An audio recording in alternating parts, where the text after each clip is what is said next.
Hello there, this is Leslie Denning and I'd like to welcome you to this video. Today I'm going to be talking about GDPR, which stands for General Data Protection Regulation. This is a new law that was passed in the European Union to protect people on and from the internet, I guess. It's not just for people in the European Union, though. It's for people that have businesses anywhere that European Union people access. And if you have a website, this means you. I'm not exactly sure how much it will affect you, but it's better to be prepared because the problem with this regulation is that it has the potential to bankrupt you. The EU has the power to level penalties up to 20 million pounds. For a small person like me or possibly you, that might be not a huge risk, but still, I'd rather be safe than sorry. There is a solution. If you have a WordPress blog, it is called the WordPress GDPR Fix. It's a very simple plugin that you just would purchase and then download to your computer. And I'll show you how to install it and get it all set up, and then you can rest a little easier knowing that when people come to your site that you have everything set up in place. I've already downloaded this to my computer, so I've gone into my dashboard in WordPress and I'm clicking on Add New Plugins. I'll go up to the top there and click, and then I'm going to upload a plugin. So I'm going to go to my file where I have downloaded it and click on it and install it.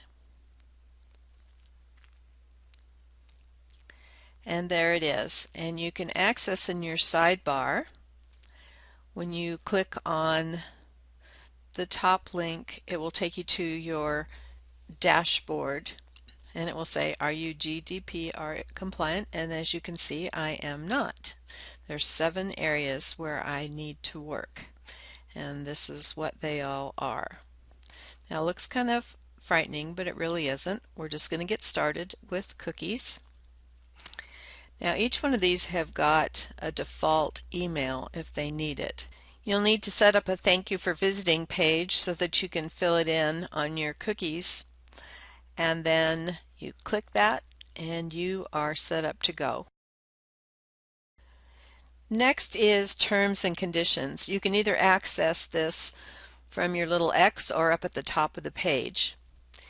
You can restrict people from coming to your page if you want to, but it's not absolutely necessary, so I really wouldn't bother with that. But what you do need to do is make sure that you've set up a terms and condition page in your website. As you can see down here, we've got a place where we have to select the terms and conditions page, and I have already set one up, and so I would just go and click on that, and then you're going to also select where you want them to go after they've clicked on the terms and conditions, and it would probably be either the last visited page or home, whichever one you think was better. There's another thing that you can do here that makes things a little bit easier. Let's save settings. Is go up here to the top where you see this little piece of text in a little code box. Go ahead and copy that, and then you're going to go over to the page that you have set up as your terms and conditions page, and go to edit. And once that's pulled up, then you're going to go over to text. And if you don't work with text, don't worry about it. This is very simple. All you have to do is just click on the text tab and scroll down to the bottom and put a little space after your last word there. Just go ahead and hit return a couple of times. Paste that code in, and then you want to go back and save the page, and you will see that you've got an accept box down at the bottom. The person can accept it and it will take them back to whatever the last page was. I particularly was on the home page of my blog, so that's where it's going to take me. Moving on to the privacy policy, one of the things I forgot to mention under terms of use is that you can mark it to show only to the visitors from the European Union. I'm doing this on both my terms of use and privacy policy because I don't want other people to really be bothered with all this stuff if they don't have to. Again, you can do the same kind of thing where you save your settings. You're going to go over to your page, add the little piece of text in, and then it will show up at the bottom of your privacy page. Next, we're moving on to right to be forgotten. Again, we've got another email that you can use the default form of. And you just need to make sure that you have your email address in there, your admin email, and then click those settings to save. Now, if someone wants to be forgotten, they can send you a notice and it will show down at the bottom of the page.